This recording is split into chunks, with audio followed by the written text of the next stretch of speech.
오늘 있었던 뉴스 한번 쭉 브리핑해 드리겠습니다. 이건 펜앤마이크 설문조사. 국민 10명 중에서 7명이 10명 중에 7명 70%가 한미일 공조가 우선이다.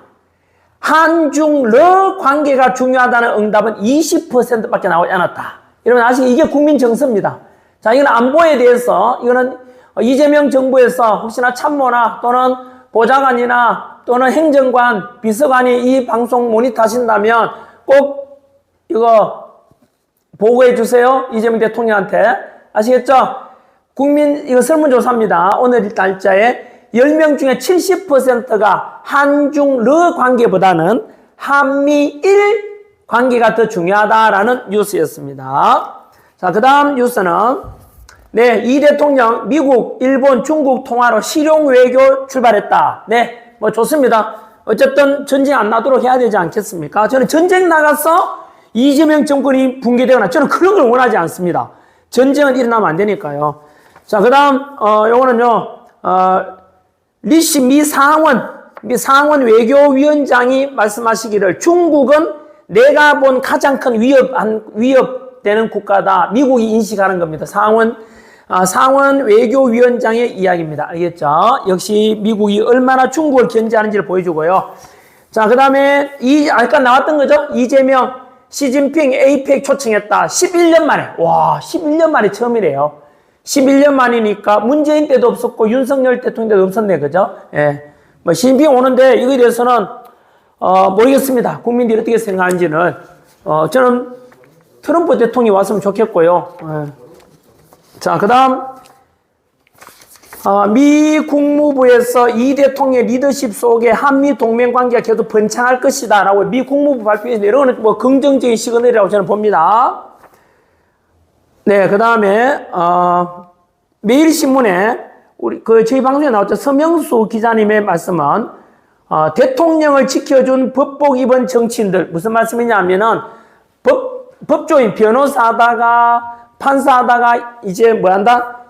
그 사람들이 대통령을 지켜준 사람들인데 이제는 이재명 대통령부터 그 보좌관이나 또는 용산이라 청와대에 이제 다 들어간다는 메시지가 들어있어요. 구체적으로 밑에 보면 민정수석도 그렇고 이재명 재판에 변호인으로 있던 사람이 민정수석 들어가고 그 다음 농공행상이죠. 그 다음에 또 쭉 나오는데요. 요런 뉴스 있었고, 안보 관련되는 뉴스를 먼저 말씀드렸고, 이번에는 오늘 뉴스 중에서, 역시 또, 이제 요거 민주주의에 관한 겁니다. 이번에는. 민주주의에 관한 거, 이재명 정부의 아킬레스건, 현재 사법 리스크에 관한 이야기죠. 그래서 이재명 현재 정부는 본인의 사법 리스크를 줄이기 위해서 방탄법을 만들려고 하고 있고, 그죠? 본인의 범죄에 대해서 다 재판하지 말라라는 법을 지금 만들려고 하고 있고, 두 번째는 이재명 반대편에 있는 사람, 윤석열 대통령이 현재 형사재판 중에 있지만 특검법을 만들어가지고 완전히 내란 세력으로 죽이겠다, 뭐 이런 의도 같습니다. 그래서, 혹자는 이런 이야기 하죠? 아니, 본인의 죄는 더 많으면서 자기 죄는 다 없도록 만들고, 죄 없는 윤석열 대통령한테는 내란죄를 또 죽이려고 하네. 이런 게 어딨냐. 아마 이것도 댓글에, 유레카 하겠네요. 그죠? 바로 그거다. 뭐 하는 분들 많겠죠. 그죠? 네. 자, 이진숙, 대통령 면접, 이분이 이제 국무회의 들어가죠. 방통위원장. 이진숙 방통위원장은 대통령 이재명 앞에서 특검은 정치 보복으로 비춰질 수 있다. 그렇죠. 금방 제가 지적한 거죠. 그죠? 현재 형사재판 중에 있는데 왜 또 특검을 하냐고. 그래서 이진숙 방통위원장의 또 이진숙 방통위원장 어제도 잠깐 했죠. 현재 공기업에 있는 사람들 또는 앞 정부 윤석열 정부 때 관료를 지내고 있는 기관장들 다 사퇴하라라고 민주당이 요구하고 있는데 여러분 거꾸로 할까요? 문재인 정부 때 근무하던 기관장이나 공기업에 있잖아요. 이런 사람들 윤석열 정부 딱 들어서자마자 나가라 하니까 언론에서 왜 임기가 보장되는 나가라고 하냐라고 했거든요. 그래서 현재 아직까지도 문재인 정부 때 임명했던 아주 공공기관 기관장이 있대요. 왜냐면 윤석열 정부 때 나가라 소리 못 해가지고. 근데 지금은 또 정권 딱 바뀌니까 내로남불이죠. 내로남불이죠. 참 자기들이 한 짓은 있잖아요. 자기들이 한 짓은 할 때는 정당화돼 해놓고 반대편에 딱 되니까 이제 또 정반대 목소리 내는 거 보면 이런 거는 참 그들이 얼마나 이들은 참으로 내로남불 윗선이다 볼 수밖에 없죠. 자, 이건 또 윤석열 대통령 뉴스입니다. 국정 운영 잘했다. 아직도 47%가 윤석열 대통령에 대해서 잘했다라고 하는 사람도 많네요. 요거는 서울대 국가미래전략원이 한국리서치에 의뢰 여론조사했는데 윤석열 정부에 대해서도 아직도 지지하는 사람 많다 이렇게 나오네요. 그래서 여전히 자, 그다음 뉴스는요. 내란 금방 제가 지적했던 뉴스입니다. 내란 3법이죠. 내란 김건희법 그다음에 최상병에서 특검 수사 항목 35개 윤 부부를 정조준하고 있다 해서 윤석열 대통령과 김건희 여사를 넘어서 탄핵에 반대했던 윤석열 대통령 비상계엄에 탄핵을 반대했던 국힘 의원들까지도 내란 혐의로 다 덮어씌우려 하고 있다라고 지적하죠. 그럼 이제 북한 비슷하게 한당 일당 독재 체제가 되겠네요. 그래 된다면 그거는 바람직하지 않다고 생각합니다. 국힘 의원들 정신 차려야 돼요. 국힘 의원들 김문수 후보도 그랬잖아요. 곧 내란죄 덮어씌워서 국힘당이 없어질 수 있다고. 국힘 정신 차려라고. 자, 이것도 똑같은 이야기입니다. 특검 해가지고 뭘까지 증언한지 아세요? 윤석열 대통령이 외환도 외환은요, IMF 외환이 아니고 외부에서 환란을 초래했다. 북한이 우리나라에 쳐들어오도록 유도했다는 외환죄입니다. 이거는요, 그냥 있는 그대로 말씀드리면 이건 아닙니다. 윤석열 대통령한테 심지어 특검법 만들어가지고 외환죄까지 덮어씌우겠대요, 외환죄를. 여러분, 그래 따진다면 윤석열 대통령이 1차 비상계엄 그 6국회 탄핵, 1차 탄핵안에 뭐가 있는가만 윤석열 대통령을 탄핵 사유 중에 하나가 가치 외교라는 명목하에 북한과 중국과 러시아를 적대시했다. 이것이 탄핵 사유였어요. 그만하면 윤석열 대통령은 한미일을 동맹하고 강화하고 북한과 중국과 러시아를 적대시했다. 여러분 이것이 왜 외환이지? 오히려 친중 정치인이 있다면은 간첩법 개정을 반대했잖아. 중국인들도 우리나라 군사기밀 빼가고 첨단기술 빼가면 간첩죄 적용해야 된다고 할 때 그 간첩법 중국인한테도 외국인한테도 적용하자는 걸 반대했는 당이 어느 당이죠? 더불어민주당이 그러면 오히려 외환 아니야? 더불어민주당이 답변하셔야 되죠. 자, 여러분 국민 여러분 다 하셔야 됩니다. 윤석열 대통령이 비상계엄을 선포하는 이유 중에 하나가 뭐였죠? 반국가 세력 척결인데 이제 드러나고 있잖아요. 부정선거 배후에 누가 있죠? 중국 있잖아요. 그럼 중국인에 대해서도 간첩죄 적용해서 우리나라 첨단 기술 빼가는 거 막아야 된다. 반도체 기술, 그리고 군사 기밀 빼가는 거 막아야 된다라고 윤석열 대통령이 이야기했는데 민주당은 심지어 문재인 정부 때 당시 안보실장이죠. 누구였지? 정의용 안보실장이 사드 군사 기밀 넘겨주고자 했잖아요. 우원식 국회의장은 탄핵 정국 속에서 시진핑 만나러 갔잖아요. 이런 것이 오히려 지탄받아야 될 일 같은데, 자, 이런 몸이 좀, 여러분, 화가 나죠? 네, 그 다음. 여러분, 이런 게 진짜 팩트, 정말로 멋진 뉴스입니다. 뭐냐 하면은, 잘 보세요. 현재 이재명 대통령은 본인이 받고 있는 재판들, 공직선거법이라든가 대장동이라든가 그리고 성남FC 사건이라든가 북한에 돈 보내준 송금 사건이 이런 재판을 지금 5개 받고 있잖아요. 대통령이 됐으니까 나는 안 받겠다 했잖아요. 헌법 84조를 가지고 와가지고. 그런데 자, 여러분 이재명 대통령 됐으니까 나는 대통령이다. 민주당도 마찬가지로 이제 현직 대통령에 대해서는 기존 저질렀던 범죄에 대해서도 어떤 수사가 중단돼야 된다. 재판 중단돼야 된다 하고 있죠. 그러면 그렇게 주장하고 있는 이재명과 민주당의 과거에 자기들 어땠는지 팩트를 말씀드리겠습니다. 시청자 여러분, 놀랍게도 박근혜 대통령 때 뭐라고 했는지 아세요? 박근혜 대통령 때, 박근혜 대통령이죠.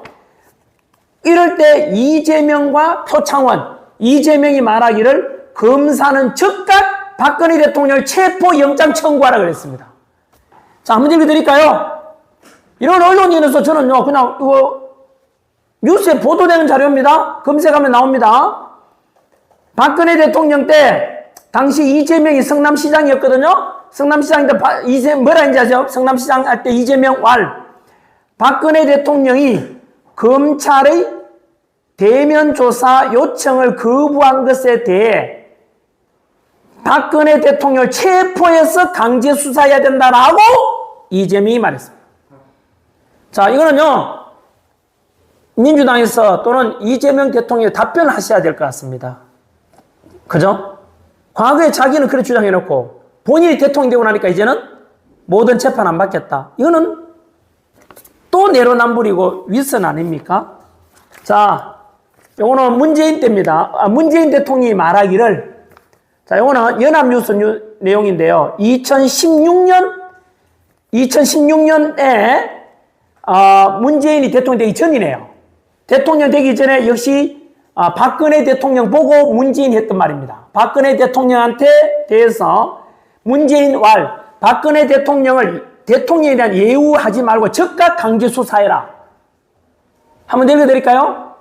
문재인이 말하기를 박근혜 대통령 당시 때 박근혜 대통령에 대해서 예우 말고 예우하지 말고 즉각 강제 수사해라 라고 문재인이 당시에 이야기했습니다. 당시 문재인은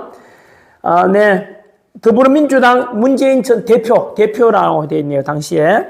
자, 여러분, 시청자 여러분 이제 보셨죠? 이런 거는 국민 여러분들께서 또는 이재명을 지지했던 사람들도 아셔야 되고, 또 이거는 며칠 전에 통계 말씀드렸지 않습니까? 지난 뉴스에서 문재인 대통령, 이재명 대통령을 지지했던 안 했던 간에 우리 국민의 63.9%, 64%가 대통령 당선되든 안 되든 수사는 계속해야 돼요. 재판은 계속해야 된다 그랬죠. 그럼 남는 게 몇 프로죠? 36%. 36%는 대통령 됐으니까 재판을 하지 말아라는 거고, 64%는 대통령이든 말든 법 앞에는 공평해야 되지 않냐. 재판은 계속 해야 된다라고 이야기하고 있습니다. 자, 어쨌든 그 뉴스를 말씀드렸습니다. 자, 그 다음 주제는, 이거 시간이, 이거 너무 짧죠? 천천히 하겠습니다. 네. 자, 오늘 이 주제는 이제 좀 재미난 뉴스입니다. 주제가 우원식이 국회의장이죠. 국회의장이 트럼프 잘못 알고 있는 걸 많아서 그런 좀 오해를 풀고 해가면서 라고 밝혔대요. 그런데 우원식 국회의장이 왜 나서서 트럼프 대통령에 대한 것은 행정부가 해야 될 역할인데 국회의장이 나서서 왜 이런 걸 이야기하지? 네, 지난번에는 국회의장으로서 시진핑 만나러 갔죠. 2월달인가 1월달 탄핵 전국 중간에. 자, 그 다음 나경원 이 대통령의 대장동. 자, 나경원 의원이 이 대통령 대장동 재판 연기에 대해서 사법 파탄의 끝은 국민적 저항을 맞이할 것이다. 네, 사법 피해가니까 재판 안 받으려니까 국민적 저항이 부딪힐 것이다 라고 합니다. 자, 그 다음. 자, 요거는 이제 친윤계 국힘의원들 소식 전해드리면은 3대 특검에 떨고 있는 국힘. 친윤계는 전화번호도 바꾸고 있대요, 지금요. 뭔지 아세요? 친윤계 전화번호 왜 바꾸고 있습니까? 아마도 자기들 또 내란 혐의로 뭐 이렇게 수사받을까 싶어서 전화번호 바꾸고 한대요. 도망가고 있는 거죠. 야, 나는 이거 비겁하다고 생각해요. 친윤 세력들도 국힘 똘똘 뭉쳐가지고, 그러니까 진작에 나섰어야지. 뭐 했냐? 그동안? 뭐 했냐? 국힘 의원들. 요거는 전환길에 대해서 매일신문에서 전환길을 보도한 내용입니다. 제가 지난번에, 그 대선 기간에 김문수 후보 김문수라고 표현하면 안 되고, 자유민주주의를 수호하고 안보를 지켜줄 후보를 제발 지지해 주십시오라고 울면서 호소하던 걸 이렇게 제가 최선을 다했습니다. 근데 뭐 많은 사람들이 저를, 그래서 제가 여기서 주장이 이거죠. 국힘 해산해라. 사법부가 무너지고 있는데 왜 묵인하냐 하는 기사를, 전환길 거를 기사 실었고요. 조경태, 네, 대표적인, 친한파. 뭐, 제가 말씀드렸죠. 조경태는 차라리 민주당 프락치라 그랬잖아. 한동훈하고요. 한동훈하고 조경태는 민주당에서 파견한 그 프락치 첩자입니다. 왜요? 늘 이재명 지인을 손잡았고 기존에 민주당하고 똑같은 목소리 많이 내고 있잖아요. 우파를 분열시키는 장본인이라고 저는 생각하죠. 네. 뭐 어쨌든 친윤계에 대해서 비판하는 이야기고요. 자, 그 다음에는 연예 뉴스로 말씀드리면 이제 끝냅시다. 너무 길었네요. 자, 네. 오늘 말씀드린 거 마무리 짓겠습니다. 시청자 여러분. 이번 토요일 날 참 이런 뉴스 있습니다. 언론노조에서 뭐 하느냐 하면 이번 최초로 퀴어 문화축제 이번 주말에 있는데 뭐 퀴어 축제를 지지할 분들은 가시고 반대편에서는 또 퀴어 축제 반대 집회가 열립니다. 저는 이것에 대해서는요, 영상 유튜브에 검색해 보시면은 전환길은 저는 당당합니다. 저는 동성애 뭐냐 하면은 퀴어 축제 열리고 하지 않습니까? 그거는 자유죠. 뭐 그거는 뭐 개인의 자유라고 생각하고, 다만 저는 뭘 반대하느냐 하면 포괄적 차별금지법을 민주당과 이번에 또 그 조국혁신당 이런 당에서 현재 하려고 한다 하더라고요. 근데 포괄적 차별금지법 제정은 저는 반대합니다. 이름 되게 좋죠. 차별금지법. 그걸 번역하면요, 동성애 조장법입니다. 동성애 조장법. 저는 반대합니다. 그거는 단호하게 반대합니다. 이유는 첫째, 제가 그 유튜브에 검색하면 전환길 포괄적 차별금지법 검색하면 영상이 있습니다. 조회수 100만 건 넘는데 그거 보시면 잘 나와 있을 거고요. 저는 동성애 조장하는 법이 만들어지면서 일어난 선진국의 사례들, 캐나다, 영국, 미국, 캘리포니아, 호주, 스페인, 스웨덴 이런 나라, 네덜란드 이런 나라에서는 법으로 만들어진다 보니까 동성애가 너무 만연해가지고 뭐 그리고 성전환 수도 너무 많이 됐지 않습니까? 그래 대해서 일어나는 가정 파괴, 교육 파괴, 사회 질서 파괴가 일어나는 걸 보고 선진국이 했는 걸 봤으니까 우리 반면교사로 삼아야 되잖아요. 저는 그런 걸 볼 때 우리나라에 그렇게 저는 가정 파괴, 남녀 질서 파괴, 그리고 사회 질서 파괴가 일어나는 것을 저는 원하지 않기 때문이고, 두 번째, 제가 그 영상 찍고 난 뒤에 동성애자들이 저한테 그 제보라고 해야 되나 많이 왔어요. 그 중에 게이 스스로 게이라는 분이 있었는데 그분은 본인도 그 법 제정을 반대한다 그랬어요. 왜요 하니까 지금 가만 놔둬라. 우리는 내가 동성애 하든 말든 그 뭐냐. 그런데 그 법을 제정함으로 해가지고 이제 오히려 많은 문제점이 막 생기면 뭐냐면은 결국은 이 원인이 뭐냐. 동성애자들 때문 아니냐 해가지고 오히려 동성애자가 피해를 입을 수 있대요. 역차별 당한 사람들이. 그래서 뭐 그런 사람도 많아요. 그래서 동성애 조장법에 대한 것을 저는 반대합니다.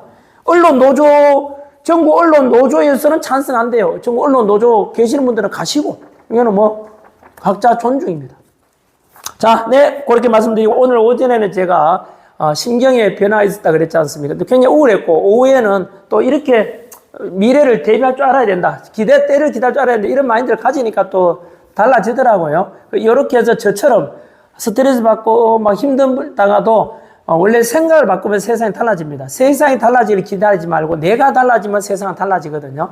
그래서 발상의 전환, 김진홍 목사님 자주 쓰는 표현이죠. 패러다임 시프트에서 언제나 부정적으로 보지 말고 긍정적으로 보시고, 그리고 어려움을 닥치면은요, 제가 바닥에 있을 때 성경 말씀인데 욥기 이런 말씀이 나오거든요.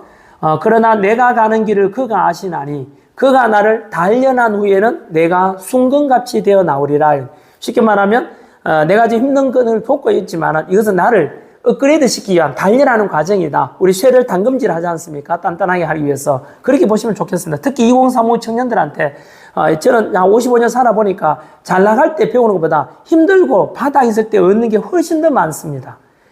알겠죠? 그래서 그렇게 받아들이면 좋겠다 말씀도 드립니다. 아무튼 우리 시청자분들은 다 애국자입니다. 사랑합니다.